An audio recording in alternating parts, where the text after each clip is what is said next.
ನಮಸ್ಕಾರ, very good morning. August 25ನೇ ತಾರೀಕು ಗುರುವಾರ. ನಿನ್ನೆ ಆಗಿರುವಂತಹ ಡೆವಲಪ್ಮೆಂಟ್ಸ್ ಮತ್ತು ಇವತ್ತು ನಡೆಯುವಂತಹ ಎಲ್ಲ ಸುದ್ದಿಗಳನ್ನ ಈ ಅರ್ಧ ಗಂಟೆ ಕೌಂಟ್ ಡೌನ್ ಅಲ್ಲಿ ನಿಮ್ಮ ಮುಂದೆ ಇಡುವಂತಹ ಪ್ರಯತ್ನ. 30 ನಿಮಿಷಗಳ 30 ಸುದ್ದಿ. ನಿಮ್ಮ ಜೊತೆ ನಾನು ಹರೀಶ್ ನಾಗರಾಜು. ಶುರು ಮಾಡೋಣ. ಮೊದಲೇ ನ್ಯೂಸ್ ಕಡೆ ಗಮನ ಹರಿಸೋಣ. ರಾಜ್ಯ ಸರ್ಕಾರದ ವಿರುದ್ಧ ಗುತ್ತಿಗೆದಾರರ ಸಂಘದ ಅಧ್ಯಕ್ಷ ಕೆಂಪಣ್ಣ ಮಗದೊಮ್ಮೆ ಗಂಭೀರ ಆರೋಪ ಮಾಡಿದ್ರು. 40% ಕಮಿಷನ್ಗಾಗಿ ನಮಗೆ 2-3 ತೊಂದರೆ ಕೊಡ್ತಿದ್ದಾರೆ ಎಂದರು. NOC ಕೊಡೋದಕ್ಕೂ ಕೂಡ ಕಮಿಷನ್ ಕೇಳ್ತಿದ್ದಾರೆ ಅಂತ ಕೆಂಪಣ್ಣ ಆರೋಪ ಮಾಡಿದ್ರು. ವಿಪಕ್ಷ ನಾಯಕ ಸಿದ್ದರಾಮಯ್ಯನವರ ಭೇಟಿ ಮಾಡಿದ ಮೇಲೆ ಅವರು ಮಾತಾಡ್ತಿದ್ರು. ಕೋಲಾರ ಉಸ್ತುವಾರಿ ಸಚಿವ ಮುನಿರತ್ನ ಅವರ ಮೇಲೂ ಕೂಡ ಕೆಂಪಣ್ಣ ಕಿಡಿಕಾರಿದ್ದಾರೆ. ಕಮಿಷನ್ ದಂಧೆ ಬಗ್ಗೆ ನ್ಯಾಯಾಂಗ ತನಿಖೆ ನಡೆಸಬೇಕು, 15 ದಿನದಲ್ಲಿ ಪ್ರಧಾನಿಗೆ ಪತ್ರ ಬರಿತೀವಿ ಅಂತ ಹೇಳಿಕೆ ಕೊಟ್ಟಿದ್ದಾರೆ. ಸಿಎಂ ಮಾತಿಗೂ ಬೆಲೆ ಇಲ್ಲದಂತೆ ಆಗ್ತಾ ಇದೆ. ನಾನು ಮಾಜಿ ಸಿಎಂ ಸಿದ್ದರಾಮಯ್ಯನವರಿಗೆ ಕೆಲ ಮಾಹಿತಿ ಕೊಟ್ಟಿದ್ದೀನಿ, ಅದನ್ನು ಸಿದ್ದರಾಮಯ್ಯನವರು ಸದನದಲ್ಲಿ ಚರ್ಚೆ ಮಾಡಬಹುದು ಅಂತ ಕೆಂಪಣ್ಣ ಹೇಳಿದ್ರು. ನಾನು ಕುರಿ ಮೇಕೆ ಸಾಕಾಣೆ ಮಾಡಿ ವರ್ಷಕ್ಕೊಂದು ಕೋಟಿ ಸಂಪಾದನೆ ಮಾಡಬೇಕಾ? ನಂಬಲ್ಲಲ್ಲ. ವರ್ಷಕ್ಕೆ 3 ಕೋಟಿ ಸಂಪಾದನೆ ಮಾಡೋರು ಹೇಳ್ಕೊಟ್ರೆ ಮತ್ತೆ ಯಾಕೆ ತಡ ಮಾಡ್ತಿದ್ದೀರಿ? ಫ್ರೀಡಮ್ ಆ್ಯಪ್ ಡೌನ್ಲೋಡ್ ಮಾಡಿ. ದಾಖಲೆ ಕೊಟ್ಟರೆ ಗುತ್ತಿಗೆದಾರರಿಗೆ ಕಷ್ಟ ಆಗ್ಬಿಡ್ಬೋದು, ಸಸ್ಪೆಂಡ್ ಮಾಡ್ತೀವಿ ಅಂತ ಈಗಾಗಲೇ ಬೆದರಿಸ್ತಿದ್ದಾರೆ. ಆದರೆ ನಾವು ಸಾಯೋಕ್ಕೂ ಸಿದ್ಧ ಅಂದ್ರು ಕೆಂಪಣ್ಣ.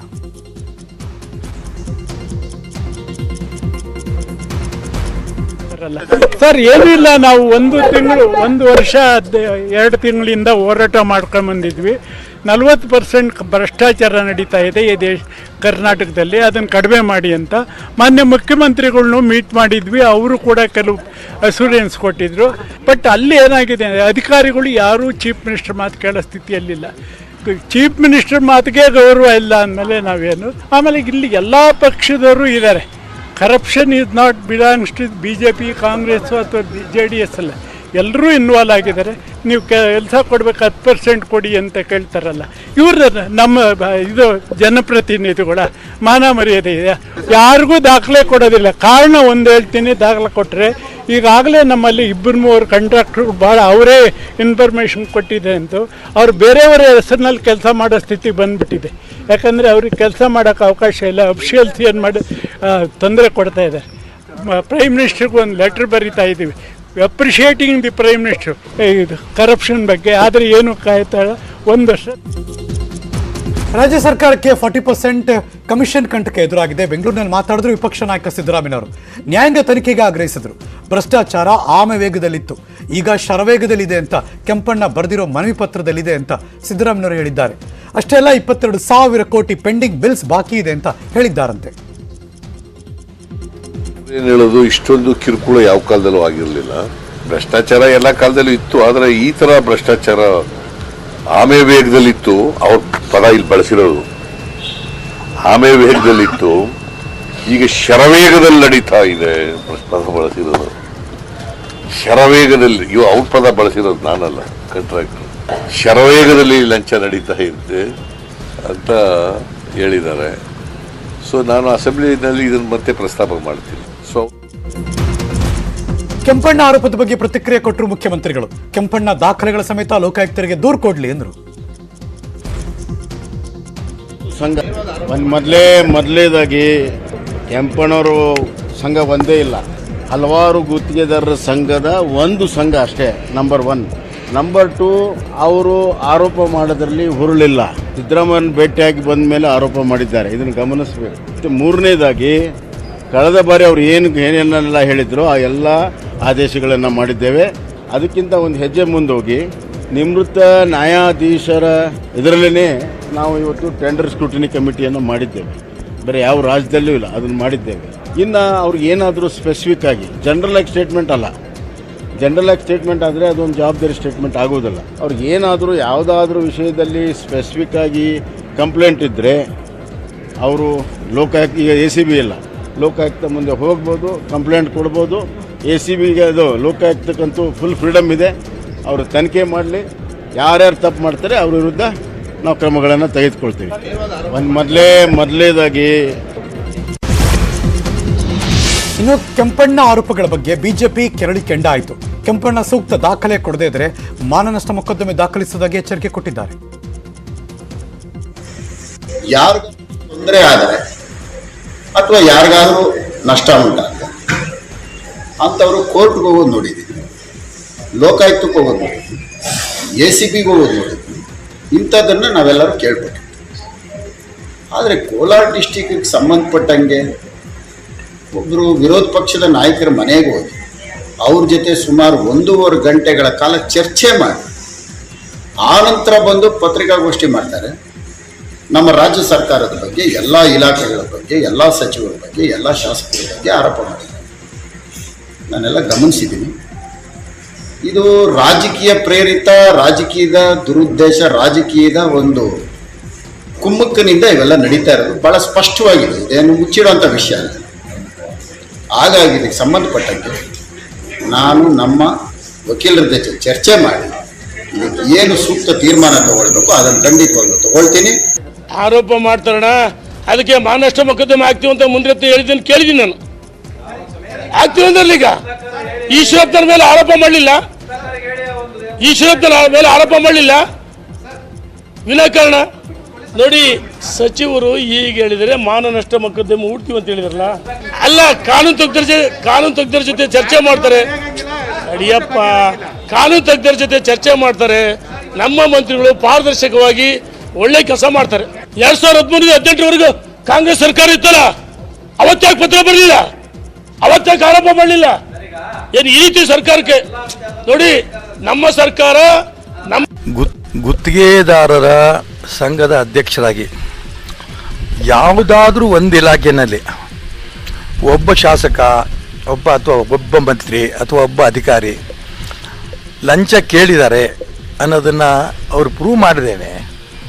ಜನರಲ್ ಸ್ಟೇಟ್ಮೆಂಟ್ ಕೊಟ್ಬಿಟ್ಟು 40% ತೊಗೊತಾರೆ, 50% ತೊಗೊತಾರೆ ಅಂತ ಹೇಳಿದ್ರೆ ಅವರ ಗುತ್ತಿಗೆದಾರರ ಸಂಘದ ಗೌರವವೂ ಕಮ್ಮಿ ಆಗುತ್ತೆ, ಆ ಹಿರಿಯರಾದ ಕೆಂಪಣ್ಣವ್ರ ಗೌರವನೂ ಕಮ್ಮಿ ಆಗುತ್ತೆ. ಗುತ್ತಿಗೆದಾರ ಜನಕ್ಕೆ ಗೊತ್ತಾಯಿತು, ಮಾತುಕತೆ ಕರೆದಿದ್ದಾರೆ ಮುಖ್ಯಮಂತ್ರಿಗಳು, ಏನೋ ಆಧಾರ ಒದಗಿಸಲಿಲ್ಲ.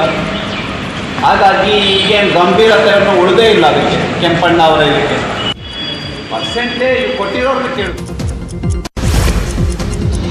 ಬೆಂಗಳೂರಿನ ಚಾಮರಾಜಪೇಟೆ ಈದ್ಗಾ ಮೈದಾನದ ಮಾಲೀಕತ್ವ ವಿಚಾರಕ್ಕೆ ಸಂಬಂಧಪಟ್ಟ ಹಾಗೆ ವಕ್ಫ್ ಬೋರ್ಡ್ ಹೈಕೋರ್ಟ್ ಮೆಟ್ಲೇರಿದೆ.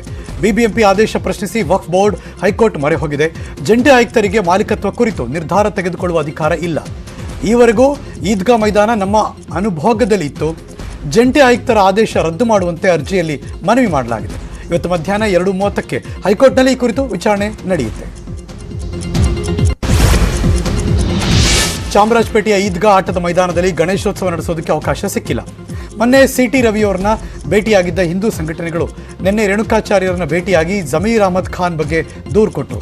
ಈ ವೇಳೆ ಮಾತನಾಡಿದ ರೇಣುಕಾಚಾರ್ಯ, ಜಮೀರ್ ಅಹಮದ್ ಖಾನ ಬಿಡಿ, ನಾನು ಮಾತಾಡ್ತೀನಿ ಅಂದರು. ಜಮೀರ್ನಿಂದ ತಲೆಹರಟೆ ಜಾಸ್ತಿ ಆಯಿತು.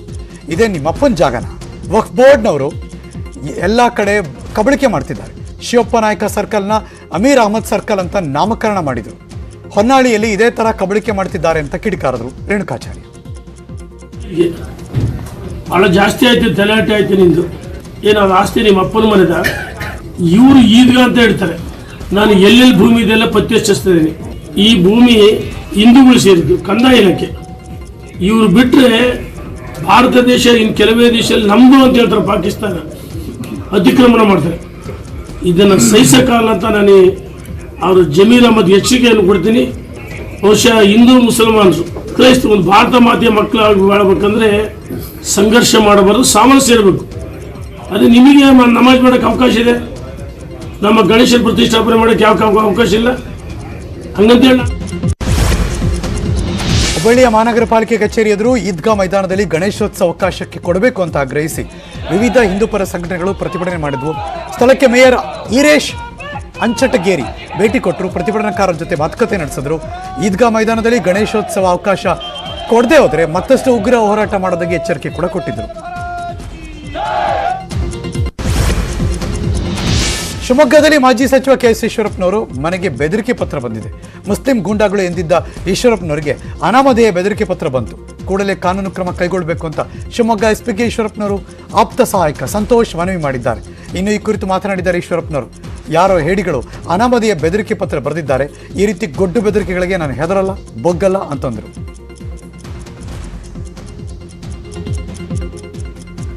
ಬೆದರಿಕೆ ಪತ್ರವನ್ನು ಬರೆದಿದ್ದಾರೆ.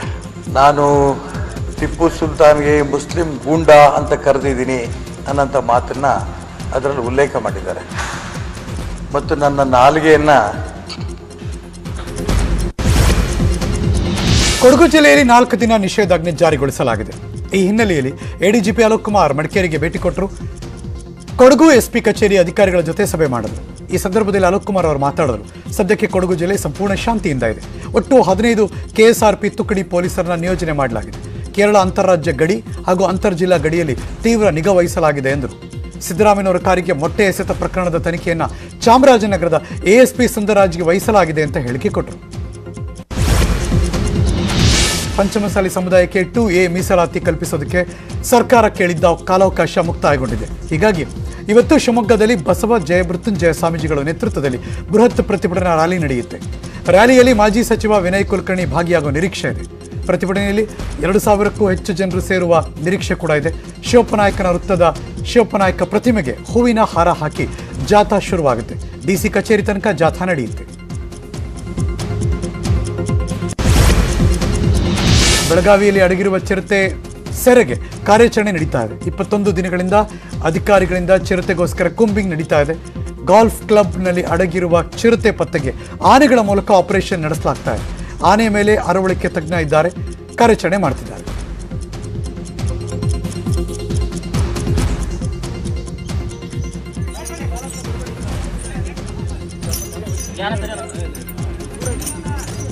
ಈಗ ಸಿಬ್ಬಂದಿಗಳು ಆನೆ ಮೇಲೆ ಇರಿದ್ದಾರೆ, ಇದ್ದಾರೆ.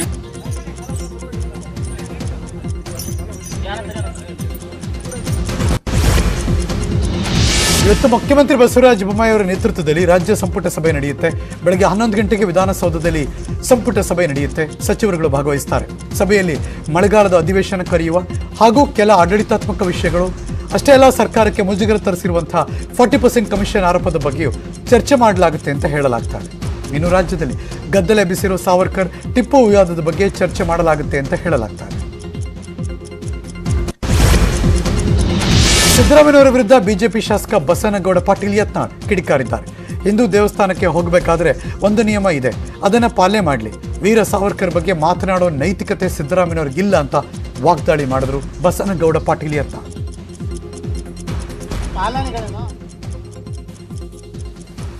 ದೇವಸ್ಥಾನಗಳಲ್ಲಿ ಯಾವ ಪಾಲನೆಗಳಿದಾವ ಅದನ್ನು ನೀವು ನಿಜವಾಗಿಯೂ ಆ ದೇವಸ್ಥಾನಕ್ಕೆ ಹೋಗಬೇಕಾಗಿದ್ರೆ, ಆ ದೇವಸ್ಥಾನ ಪವಿತ್ರ ಉಳಿಬೇಕಾಗಿದ್ರೆ, ಆ ದೇವರಿಂದ ನಿಮ್ಗೆ ಒಳ್ಳೇದಾಗಬೇಕಾಗಿದ್ರೆ ಅಲ್ಲಿನ ಏನು ಕಟ್ಟುಪಾಡುಗಳದಾವು ನಿಯಮಗಳನ್ನು ನೀವು ಪಾಲಿಸೋದು ಪ್ರತಿಯೊಬ್ಬ ನಾಗರಿಕನ ಜವಾಬ್ದಾರಿ. ಈ ಒಂದು ದೇವಿ ಇದನ್ನು ನಂಬುವಂಥ ಆಸ್ತಿಕರಿಗೆ ಮನಸ್ಸಿಗೆ ನೋವು ಮಾಡುವಂಥದ್ದು ಯಾರೇ ಆಗಲಿ, ಸಿದ್ದರಾಮಯ್ಯ ಆಗಲಿ. ಬಿಬಿಎಂಪಿ ಚುನಾವಣೆ ಸಂಬಂಧ ಇವತ್ತು ಹೈ ವೋಲ್ಟೇಜ್ ಮೀಟಿಂಗ್ ನಡೆಯುತ್ತೆ. ಬಿಬಿಎಂಪಿ ಹಿರಿಯ ಅಧಿಕಾರಿಗಳು ರಾಜ್ಯ ಚುನಾವಣಾ ಆಯೋಗ ಜಂಟಿಯಾಗಿ ಸಭೆ ನಡೆಸ್ತಾರೆ. ಮಲ್ಲೇಶ್ವರದ ಬಿಬಿಎಂಪಿ ಕಚೇರಿಯಲ್ಲಿ ಮಧ್ಯಾಹ್ನ 3 ಗಂಟೆಗೆ ಮೀಟಿಂಗ್ ಫಿಕ್ಸ್ ಆಗಿದೆ. ಚುನಾವಣಾ ಅಧಿಕಾರಿಗಳು ಮತದಾರರ ಪಟ್ಟಿಯನ್ನು ಅಂತಿಮಗೊಳಿಸಲಿದ್ದಾರೆ. ಸಭೆ ಬಳಿಕ ಬಿಬಿಎಂಪಿ ಚುನಾವಣೆ ಸಂಬಂಧ ಮಹತ್ವದ ಮಾಹಿತಿ ಕೂಡ ಅಧಿಕಾರಿಗಳು ನೀಡೋರಿದ್ದಾರೆ. ಉತ್ತರ ಪ್ರದೇಶದ ಮಾದರಿಯಲ್ಲಿ ಮದರಸಾ ಶಿಕ್ಷಣ ಮಂಡಳಿ ರಚನೆಗೆ ಸರ್ಕಾರ ಪ್ಲಾನ್ ಮಾಡ್ತಾ ಇದ್ದಾರೆ. ಈ ಕುರಿತು ಮಾತನಾಡಿದ್ದಾರೆ ಶಿಕ್ಷಣ ಸಚಿವ BC ನಾಗೇಶ್ ಅವರು. ಮದರಸಾ ಶಾಲೆಯಲ್ಲಿ ಓದ್ತಿರುವಂಥ ಮಕ್ಕಳಿಗೆ ಈಗಿನ ಶಿಕ್ಷಣ ಸಿಕ್ಕಿಲ್ಲ, ಈಗಿನ ಕಾಂಪಿಟೇಷನ್ಗೆ ಮಕ್ಕಳು ಸರಿಯಾಗಿ ಹೊಂದ್ಕೊಳ್ತಿಲ್ಲ, ಹೀಗೆ ಅನೇಕ ಆರೋಪಗಳ ಬಗ್ಗೆ ಚರ್ಚೆ ಆಗಿದೆ. ಮದರಸಾ ಬಗ್ಗೆ ಅನೇಕ ಕಂಪ್ಲೇಂಟ್ ಬಂದಿದೆ. ಮುಂದೆ ಮದರಸಾ ನಡೆಸೋರನ್ನ ಅಧಿಕಾರಿಗಳ ಜೊತೆ ಸಭೆ ಮಾಡಲಾಗುತ್ತೆ. ಅದಕ್ಕೂ ಮೊದಲು ವರದಿ ಬರಬೇಕು, ಬಂದ ನಂತರ ಮುಂದಿನ ಸಭೆಯಲ್ಲಿ ತೀರ್ಮಾನ ಮಾಡಲಾಗುತ್ತೆ ಅಂತ ಶಿಕ್ಷಣ ಸಚಿವ BC ನಾಗೇಶ್ ಹೇಳಿಕೆ ಕೊಟ್ಟರು.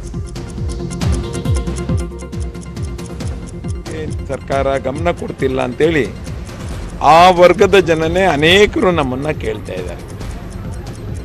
ನಮ್ಮ ಮಕ್ಕಳು ಅಲ್ಲಿಗೆ ಬರೋದ್ರಿಂದ ಇವತ್ತು ಪಬ್ಲಿಕ್ ಬೇರೆ ಕಾಂಪಿಟೇಷನ್ಸಲ್ಲಿ ಭಾಗವಹಿಸೋಕ್ಕಾಗಲ್ಲ, ಅನೇಕ ಸಬ್ಜೆಕ್ಟ್ಗಳು ಗೊತ್ತಾಗ್ತಿಲ್ಲ. ಇವತ್ತು ಬೇರೆ ಮಕ್ಕಳು ಬೇರೆ ಬೇರೆ ಶಿಕ್ಷಣಕ್ಕೆ ಒಳಗಾಗ್ತಾರೆ, ನಮ್ಮ ಮಕ್ಕಳು ಆಗಲ್ಲ. ನಮ್ಮಲ್ಲಿ ಡ್ರಾಪ್ಔಟ್ಸು ಹೈಸ್ಕೂಲಲ್ಲೇ ಮೇಜರ್ ಡ್ರಾಪ್ಔಟ್ಸು, PUCಗೂ ಬರಲ್ಲ. ಈ ಥರದ್ದಿದೆ. ಮದರಸದಲ್ಲಿ ಯಾವ ಥರ ಶಿಕ್ಷಣ ಇರಬೇಕು, ಏನು ಆ ಮಕ್ಕಳು ಫೇವರ್ ಆಗೋ ಅನ್ನೋಂಥ ಚರ್ಚೆ, ಶಿಕ್ಷಣದ ಬಗ್ಗೆ ಸರ್ಕಾರ ಗಮನ ಕೊಡ್ತಿಲ್ಲ ಅಂತೇಳಿ GF ಬಾಬುಗೆ KPCC ನೋಟಿಸ್ ನೀಡಿದೆ. ಚಿಕ್ಕಪೇಟೆ ಕ್ಷೇತ್ರದಿಂದ ಸ್ಪರ್ಧೆ ಮಾಡ್ತೀನಿ ಅಂತ KGF ಬಾಬು ಹೇಳಿಕೆ ನೀಡಿದರು. ಹಾಗೂ ಚಿಕ್ಕಪೇಟೆ ಕ್ಷೇತ್ರಕ್ಕೆ ಸಂಬಂಧಿಸಿ 350 ಕೋಟಿ ಯೋಜನೆ ರೂಪಿಸಬೇಕು ಅಂತ ಕರೆ ಕೊಟ್ಟಿದ್ರು. ಇದರಿಂದಾಗಿ ಪಕ್ಷದ ಹೆಸರಿಗೆ ಮಸಿ ಬಳಿದಂತಾಗಿದೆ ಅಂತ KPCC ಶಿಸ್ತು ಸಮಿತಿ ಅಧ್ಯಕ್ಷ KA ರೆಹಮಾನ್ ಖಾನ್ ನೋಟಿಸ್ ಕೊಟ್ಟಿದ್ದಾರೆ. 7 ದಿನಗಳಲ್ಲಿ ಉತ್ತರ ನೀಡಬೇಕು ಅಂತ ಸೂಚನೆ ಕೊಟ್ಟಿದ್ದಾರೆ. ಚಿಕ್ಕಪೇಟೆ ಕ್ಷೇತ್ರದಲ್ಲಿ ಕಾಂಗ್ರೆಸ್ ಪಕ್ಷ ಟಿಕೆಟ್ ನೀಡಲಿ ಬಿಡಲಿ, ನಾನು ಸ್ಪರ್ಧೆ ಮಾಡೋದು ಖಚಿತ ಅಂತ ಹೇಳ್ತಾ ಇದ್ದೀರಿ. ಇದು ಪಕ್ಷಕ್ಕೆ ಸವಾಲು ಹಾಕಿರುವಂತಿದೆ. ನಿಮ್ಮ ಈ ಬೇಜವಾಬ್ದಾರಿ ನಡವಳಿಕೆಯಿಂದ ಪಕ್ಷಕ್ಕೆ ಮುಜುಗರ ಉಂಟಾಗಿದೆ. ಈ ಬಗ್ಗೆ ತಮ್ಮ ವಿಚಾರಣೆಯನ್ನ ಪತ್ರ ತಲುಪಿದ 7 ದಿನಗಳೊಳಗಾಗಿ ನೀಡಬೇಕು ಅಂತ ಕೆಪಿಸಿಸಿ ಶಿಸ್ತು ಸಮಿತಿಯಿಂದ KGF ಬಾಬುಗೆ ಸೂಚನೆ ಸಿಕ್ಕಿದೆ. ರಾಜ್ಯ ಸರ್ಕಾರದಿಂದ ರಚಿಸಲ್ಪಟ್ಟ 21 ಟ್ರಸ್ಟ್ ಹಾಗೂ ಪ್ರತಿಷ್ಠಾನಗಳಿಗೆ ಅಧ್ಯಕ್ಷರು ಸದಸ್ಯರ ನೇಮಕ ಮಾಡಲಾಗಿದೆ. ಕನ್ನಡ ಮತ್ತು ಸಂಸ್ಕೃತಿ ಇಲಾಖೆಯಡಿ ಕಾರ್ಯನಿರ್ವಹಿಸುತ್ತಿರುವಂತಹ ಟ್ರಸ್ಟ್ ಮತ್ತು ಪ್ರತಿಷ್ಠಾನಗಳಿಗೆ ಹೊಸ ಅಧ್ಯಕ್ಷರು ಹಾಗೂ ಸದಸ್ಯರುಗಳನ್ನು ತಕ್ಷಣದಿಂದ ಜಾರಿಗೆ ಬರುವಂತೆ ಸರ್ಕಾರ ಆದೇಶಿಸಿದೆ.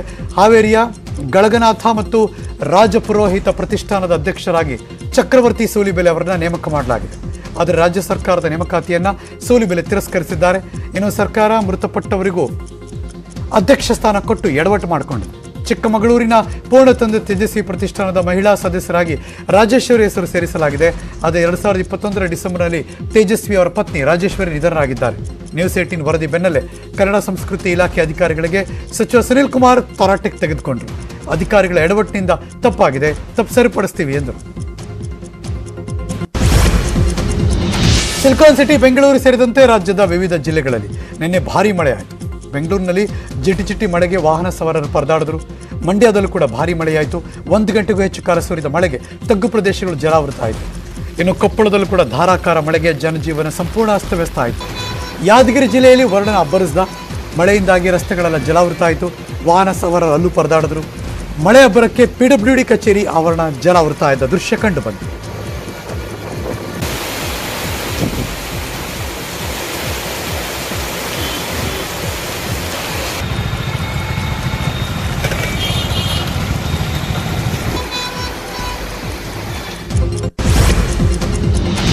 ಗಂಗಾವಳಿ ನದಿ ನೀರಿನ ರಭಸಕ್ಕೆ ಲಾರಿಯೊಂದು ಕೊಚ್ಚಿ ಹೋಗಿದೆ. ಈ ಘಟನೆ ಉತ್ತರ ಕನ್ನಡ ಜಿಲ್ಲೆಯ ಯಲ್ಲಾಪುರ ತಾಲೂಕಿನ ಪಣಸಗುಳಿಯಲ್ಲಿ ನಡೆದಿದೆ. ಲಾರಿಯಲ್ಲಿದ್ದ ಒಟ್ಟು 6 ಜನರ ಪೈಕಿ 5ರನ್ನ ಸುರಕ್ಷಿತವಾಗಿ ರಕ್ಷಿಸಲಾಗಿದೆ. ಇನ್ನೋರ್ವ ಮಾತ್ರ ನಾಪತ್ತೆಯಾಗಿದ್ದು ಶೋಧ ಕಾರ್ಯ ಮುಂದುವರೆದಿದೆ.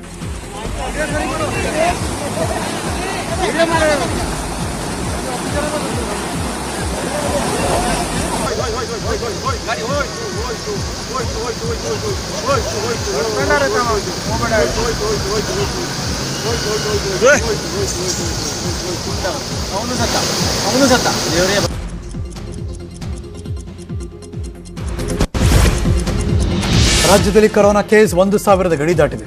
ನಿನ್ನೆ ಒಂದೇ ದಿನ 1,256 ಹೊಸ ಕೊರೋನಾ ಕೇಸ್ ದಾಖಲಾಯಿತು. ಕೊರೋನಾದಿಂದ 3 ಸಾವನ್ನಪ್ಪಿದ್ದಾರೆ. ನಿನ್ನೆ 2,186 ಸೋಂಕಿತರು ಗುಣಮುಖರಾಗಿ ವಿವಿಧ ಆಸ್ಪತ್ರೆಗಳಿಂದ ಡಿಸ್ಚಾರ್ಜ್ ಆದರು. ಬೆಂಗಳೂರಿನಲ್ಲೇ 747 ಹೊಸ ಕೊರೋನಾ ಕೇಸ್ ನಿನ್ನೆ ಕನ್ಫರ್ಮ್ ಆಯಿತು. ಮಾರ್ಕ್ಸ್ ಕಾರ್ಡ್ಗಳನ್ನು ನಕಲು ಹಣಕ್ಕಾಗಿ ಮಾರಾಟ ಮಾಡ್ತಿದ್ದ ಖತರ್ನಾಕ್ ಗ್ಯಾಂಗ್ ಒಂದನ್ನು ಶೇಷಾದ್ರಿಪುರ ಪೊಲೀಸರು ಅರೆಸ್ಟ್ ಮಾಡಿದರು. ಆಯುಬ್ ಪಾಷಾ ಮತ್ತು ಖಲೀಲ್ ಉಲ್ಲಾ ಬೇಗ್ ಬಂಧಿತರು.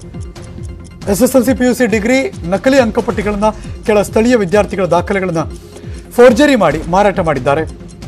ಒಂದೊಂದು ನಕಲಿ ಅಂಕಪಟ್ಟಿಗೆ 10 ರಿಂದ 20 ಸಾವಿರ ರೂಪಾಯಿ ಹಣ ವಸೂಲಿ ಮಾಡ್ತಿದ್ರಂತೆ. ಬಂಧಿತರ ಮೇಲೆ 2003ರಲ್ಲಿ ಒಂದು ಕೇಸ್ ಕೂಡ ದಾಖಲಾಗಿತ್ತು. ಪೊಲೀಸರು ಆ ಬಗ್ಗೆಯೂ ತನಿಖೆ ಕೈಗೊಳ್ಳುತ್ತಿದ್ದಾರೆ. ಏನು 10th ಸ್ಟ್ಯಾಂಡರ್ಡು ಅಥವಾ ಡಿಗ್ರಿ ಪಾಸ್ ಆಗದಲ್ಲೇ ಇರೋರ ಹತ್ರ ಎಲ್ಲ ಫೇಕ್ ಒಂದು ಸರ್ಟಿಫಿಕೇಟ್ಸು ಮತ್ತು ಮಾರ್ಕ್ಸ್ ಕಾರ್ಡ್ಗಳನ್ನ ತಯಾರು ಮಾಡಿ 2 ವ್ಯಕ್ತಿಗಳು ಅದನ್ನು ತಯಾರು ಮಾಡಿ ಎಲ್ಲರಿಗೂ ಕೊಡ್ತಿದ್ದಾರೆ. ಒಂದು 20,000 30,000 ದುಡ್ಡಿಗೆ ಅಂತ ನಮಗೆ ಮಾಹಿತಿ ಬರುತ್ತೆ. ಅದ್ರ ಮಾಹಿತಿ ಮೇರೆಗೆ ನಮ್ಮ ಇನ್ಸ್ಪೆಕ್ಟರು ಮತ್ತು ACP ಅವರು ದಾಳಿ ಮಾಡಿ ಇದರಲ್ಲಿ ಸುಮಾರು ಒಂದು 6 ಜನ ಅಷ್ಟು ಗ್ಯಾಂಗನ್ನು ಐಡೆಂಟಿಫೈ ಮಾಡಿ ಅದರಲ್ಲಿ 2 ಅರೆಸ್ಟ್ ಮಾಡಿದ್ದಾರೆ. ಅವರು ಅರೆಸ್ಟ್ ಮಾಡಿದ ನಂತರ ಏನು ಅವ್ರದ್ದು ಲ್ಯಾಪ್ಟಾಪ್ಗಳು ಮತ್ತು ಪ್ರಿಂಟರ್ಗಳು ಅಥವಾ ಮತ್ತು ಏನು ಅವ್ರದ್ದು ಮನೆ ಇತ್ತು ಅವೆಲ್ಲ ಸರ್ಚ್ ಮಾಡಿದಂಥ ಸಮಯದಲ್ಲಿ ಸುಮಾರು 38 ಈ ಥರ ಒಂದು ಫೇಕ್ ಸರ್ಟಿಫಿಕೇಟ್ಸ್ಗಳು ನಮಗೆ ಸಿಗುತ್ತೆ. ಏನು 10th ಸ್ಟ್ಯಾಂಡರ್ಡು ಅಥವಾ ಡಿಗ್ರಿ ಪಾಸ್ ಆಗದಲ್ಲೇ ಇರೋರ ಹತ್ರ ಎಲ್ಲ ಫೇಕ್ ಒಂದು ಸರ್ಟಿಫಿಕೇಟ್ಸು ಮತ್ತು ಮಾರ್ಕ್ಸ್ ಕಾರ್ಡ್ಗಳನ್ನ ತಯಾರು ಮಾಡಿ 2 ವ್ಯಕ್ತಿಗಳು. ದೇಶದಲ್ಲಿ ಮತ್ತೊಂದು ಎತ್ತರದ ಕಟ್ಟಡದ ಧ್ವಂಸಕ್ಕೆ ದಿನಗಣನೆ ಆರಂಭ ಆಯಿತು. ಆಗಸ್ಟ್ 28ನೇ ತಾರೀಕು ಮಧ್ಯಾಹ್ನ 2:30ಕ್ಕೆ ಉತ್ತರ ಪ್ರದೇಶದ ನೋಯ್ಡಾದ ಸೂಪರ್ ಟೆಕ್ ಅಪೆಕ್ಸ್ ಮತ್ತು ಸಿಯಾನಿ ಅವಳಿ ಗೋಪುರಗಳನ್ನು ಸ್ಫೋಟಕಗಳನ್ನು ಬಳಸಿ ಧ್ವಂಸ ಮಾಡಲಾಗುತ್ತೆ. ಕಟ್ಟಡ ಧ್ವಂಸಕ್ಕೆ 20 ಕೋಟಿ ವೆಚ್ಚ ಆಗುತ್ತೆ. ನೋಯ್ಡಾ ಅಭಿವೃದ್ಧಿ ಪ್ರಾಧಿಕಾರದಿಂದ ಯಾವುದೇ ಅನುಮತಿಯನ್ನು ಪಡೆಯದೆ ಈ ಅವಳಿ ಗೋಪುರಗಳನ್ನು ನಿರ್ಮಿಸಲಾಗಿತ್ತು. ಒಂದು ಗೋಪುರದಿಂದ ಮತ್ತೊಂದು ಗೋಪುರಕ್ಕೆ 9 ಮೀಟರ್ ಅಂತರ ಮಾತ್ರ ಇದೆ. ನ್ಯಾಷನಲ್ ಬಿಲ್ಡಿಂಗ್ ಕೋಡ್ ಉಲ್ಲಂಘಿಸಿ ಈ ಕಟ್ಟಡಗಳನ್ನು ನಿರ್ಮಾಣ ಮಾಡಲಾಗಿತ್ತು. ಇನ್ನು ಸೂಪರ್ ಟೆಕ್ ಕಂಪನಿಯು ಈ ಅವಳಿ ಗೋಪುರಗಳನ್ನು ನಿರ್ಮಾಣ ಮಾಡೋದಕ್ಕೆ 70 ಕೋಟಿ ರೂಪಾಯಿ ಖರ್ಚು ಮಾಡಿದೆ. ಫ್ಲಾಟ್ ಖರೀದಿದಾರರಿಗೆ ಶೇಕಡ 12 ಬಡ್ಡಿ ದರವನ್ನು ಸೇರಿಸಿ ಅವರ ಹಣವನ್ನು ವಾಪಸ್ ನೀಡೋದಕ್ಕೆ ಸುಪ್ರೀಂ ಕೋರ್ಟ್ ಸೂಪರ್ ಟೆಕ್ ಕಂಪನಿಗೆ ಆದೇಶ ಕೊಟ್ಟಿದೆ. ಪ್ರಧಾನಿ ನರೇಂದ್ರ ಮೋದಿಯವರು ಆಗಸ್ಟ್ 28ರಂದು ಗುಜರಾತ್ನ ಕಚ್ ಜಿಲ್ಲೆಯಲ್ಲಿ ನಿರ್ಮಾಣಗೊಂಡ ಸ್ಮೃತಿ ವನ್ ಸ್ಮಾರಕವನ್ನು ಉದ್ಘಾಟನೆ ಮಾಡಲಿದ್ದಾರೆ. ಪ್ರಧಾನಿ ಮೋದಿಯವರು ಆಗಸ್ಟ್ 27ನೇ ತಾರೀಕಿಂದ 2 ದಿನ ಗುಜರಾತ್ ಪ್ರವಾಸ ಕೈಗೊಳ್ತಿದ್ದಾರೆ. ಪ್ರವಾಸದ 2ನೇ ದಿನ ಆಗಸ್ಟ್ 28 ಸ್ಮೃತಿ ವನ್ ಸ್ಮಾರಕವನ್ನು ಉದ್ಘಾಟನೆ ಮಾಡ್ತಾರೆ. 2001 ಜನವರಿ 26ರಂದು ಕಚ್ ಜಿಲ್ಲೆಯಲ್ಲಿ ಸಂಭವಿಸಿದ ಭೂಕಂಪನದಿಂದ ಉಂಟಾದ ಭೀಕರ ಹಾನಿಯ ಸ್ಮರಣಾರ್ಥ ಈ ಸ್ಮಾರಕವನ್ನು ನಿರ್ಮಾಣ ಮಾಡಲಾಗಿದೆ. ಈ ಸ್ಮೃತಿ ವನದಲ್ಲಿ ನಿರ್ಮಿಸಲಾಗಿರುವ ವಿಶೇಷ ವಸ್ತು ಸಂಗ್ರಹಾಲಯವು ಜನರನ್ನು ಆಕರ್ಷಣೆ ಮಾಡುತ್ತೆ. ದೆಹಲಿಯಲ್ಲಿ ಆಮ್ ಆದ್ಮಿ ಪಕ್ಷಕ್ಕೆ ಆಪರೇಷನ್ ಕಮಲ ಶುರುವಾಗಿದೆ. ಬಿಜೆಪಿಗೆ ಸೇರಿದ್ರೆ ಒಬ್ಬೊಬ್ಬರಿಗೂ 20 ಕೋಟಿ ಕೊಡ್ತೀವಿ, ಬೇರೆ ಶಾಸಕರನ್ನು ಕರೆತಂದ್ರೆ ಎಕ್ಸ್ಟ್ರಾ 25 ಕೋಟಿ ಕೊಡ್ತೀವಿ ಅಂತ ಬಿಜೆಪಿಯವರು ಫೋನ್ ಮಾಡಿದರಂತೆ. ಆಪ್ನ 4 ಶಾಸಕರೇ ಬಹಿರಂಗವಾಗಿ ಆರೋಪ ಮಾಡಿದ್ದಾರೆ. ಈ ಮಧ್ಯೆ ಮನೀಶ್ ಸಿಸೋಡಿಯಾಗೂ ಫೋನ್ ಮಾಡಿ ನಿಮ್ಮ ಮೇಲಿರೋ ಎಲ್ಲ ಕೇಸ್ ವಜಾ ಮಾಡಿಸ್ತೀವಿ ಬನ್ನಿ ಎಂದಿದ್ರಂತೆ. ಆಮ್ ಆದ್ಮಿ ಪಕ್ಷ ಆರೋಪದ ಬೆನ್ನಲ್ಲೇ ಬಿಜೆಪಿಯವರು ಲಿಕ್ಕರ್ ಸ್ಕ್ಯಾಮ್ನಲ್ಲಿ ಸಿಸೋಡಿಯಾ ಕೈವಾಡಕ್ಕೆ ದಾಖಲೆ ಇದೆ ಅಂದಿದ್ದಾರೆ. ಛತ್ತೀಸ್ಗಢ ಸರ್ಕಾರ ವಿರುದ್ಧ ಬಿಜೆಪಿ ಬೃಹತ್ ಪ್ರತಿಭಟನೆ ನಡೆಸಿತು. ಸಿಎಂ ಭೂಪೇಶ್ ಬಘೇಲ್ ನಿವಾಸಕ್ಕೆ ಬಿಜೆಪಿ ಕಾರ್ಯಕರ್ತರು ಮುತ್ತಿಗೆ ಹಾಕೋದಕ್ಕೆ ಯತ್ನಿಸಿದ್ರು. ಪ್ರತಿಭಟನಾಕಾರರನ್ನು ನಿಯಂತ್ರಿಸೋದಕ್ಕೆ ಪೊಲೀಸರು ಹರಸಾಹಸ ಪಟ್ಟರು. ಸಿಎಂ ಭೂಪೇಶ್ ಬಘೇಲ್ 3.5 ವರ್ಷದಲ್ಲಿ 5 ಲಕ್ಷ ಉದ್ಯೋಗ ಸೃಷ್ಟಿಯಾಗಿದೆ, ನಮ್ಮ ಅಧಿಕಾರಾವಧಿಯಲ್ಲಿ ನಿರುದ್ಯೋಗ ಸಂಖ್ಯೆಯನ್ನು ಕಡಿಮೆ ಮಾಡಿದ್ದೀವಿ ಅಂತ ಹೇಳಿದರು. ಸಿಎಂ ಸುಳ್ಳು ಹೇಳ್ತಿದ್ದಾರೆ ಅಂತ ಆರೋಪಿಸಿ ಬಿಜೆಪಿ ಬೃಹತ್ ಪ್ರತಿಭಟನೆ ನಡೆಸಿದರು. ಇಡಿ ಅಧಿಕಾರಿಗಳು ಜಾರ್ಖಂಡ್ನ 11 ಸ್ಥಳ ಕಾಂಗ್ರೆಸ್ ಪಕ್ಷದ ಅಧ್ಯಕ್ಷ ಸ್ಥಾನದ ಚುನಾವಣೆಗೆ ದಿನಗಣನೆ ಆರಂಭ ಆಗಿದೆ. ಗಾಂಧಿ ಪರಿವಾರದ ಆಪ್ತ ನಾಯಕರು ಮಾತ್ರ 2024ರ ಲೋಕಸಭಾ ಚುನಾವಣೆ ಮುಗಿಯುವವರೆಗೂ ಸೋನಿಯಾ ಗಾಂಧಿ ಪಕ್ಷದ ಅಧ್ಯಕ್ಷ ಸ್ಥಾನದಲ್ಲಿ ಮುಂದುವರಿಬೇಕು ಅಂತ ಆಗ್ರಹಿಸಿದ್ದಾರೆ. ಈ ನಡುವೆ ಕಾಂಗ್ರೆಸ್ ಹಂಗಾಮಿ ಅಧ್ಯಕ್ಷೆ ಸೋನಿಯಾ ಗಾಂಧಿ ಪಕ್ಷದ ಅಧ್ಯಕ್ಷ ಸ್ಥಾನಕ್ಕೆ ರಾಜಸ್ಥಾನ ಸಿಎಂ ಅಶೋಕ್ ಗೆಹ್ಲೋಟ್ ಅವರನ್ನ ಪ್ರಸ್ತಾಪಿಸಲಾಗಿದೆ ಎನ್ನಲಾಗಿದೆ. ಬೆಂಗಳೂರು ಗ್ರಾಮಾಂತರ ಜಿಲ್ಲೆಯ ದೊಡ್ಡಬಳ್ಳಾಪುರದ ಕಲ್ಲುಕೋಟೆ ಗ್ರಾಮದಲ್ಲಿ ದಿವಂಗತ ಕರ್ನಾಟಕ ರತ್ನ ಡಾಕ್ಟರ್ ಪುನೀತ್ ರಾಜ್ಕುಮಾರ್ ಅವರ ಪುತ್ಥಳಿಯನ್ನು ಲೋಕಾರ್ಪಣೆ ಮಾಡಲಾಯಿತು. ಲಕ್ಷ್ಮೀ ನರಸಿಂಹಸ್ವಾಮಿ ದೇವಸ್ಥಾನದ ಹತ್ತಿರ ಅಪ್ಪು ಅವರ ಪುತ್ಥಳಿ ನಿರ್ಮಿಸಲಾಗಿದೆ.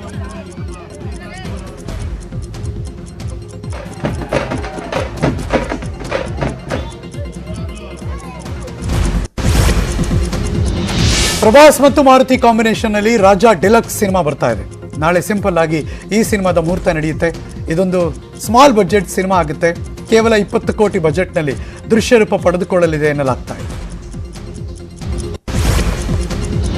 ರಾಷ್ಟ್ರೀಯ ಕ್ರಿಕೆಟ್ ಅಕಾಡೆಮಿ ಮುಖ್ಯಸ್ಥ VVS ಲಕ್ಷ್ಮಣ್ ಅವರನ್ನ ಏಷ್ಯಾ ಕಪ್ T20 ಕ್ರಿಕೆಟ್ ಟೂರ್ನಿಯಲ್ಲಿ ಆಡಲಿರುವ ಭಾರತ ತಂಡಕ್ಕೆ ಹಂಗಾಮಿ ಮುಖ್ಯ ಕೋಚ್ ಆಗಿ ನೇಮಕ ಮಾಡಲಾಗಿದೆ. ದ್ರಾವಿಡ್ ಅವರಿಗೆ ಕೋವಿಡ್ ಆಗಿರೋದ್ರಿಂದ ಟೂರ್ನಿಗೆ ತೆರಳುತ್ತಾ ಇಲ್ಲ. ಅವರ ಸ್ಥಾನಕ್ಕೆ VVS ಲಕ್ಷ್ಮಣ್ ಅವರನ್ನ ನೇಮಕ ಮಾಡಲಾಗಿದೆ ಅಂತ BCCI ಕಾರ್ಯದರ್ಶಿ ಜೈ ಶಾ ತಿಳಿಸಿದ್ದಾರೆ.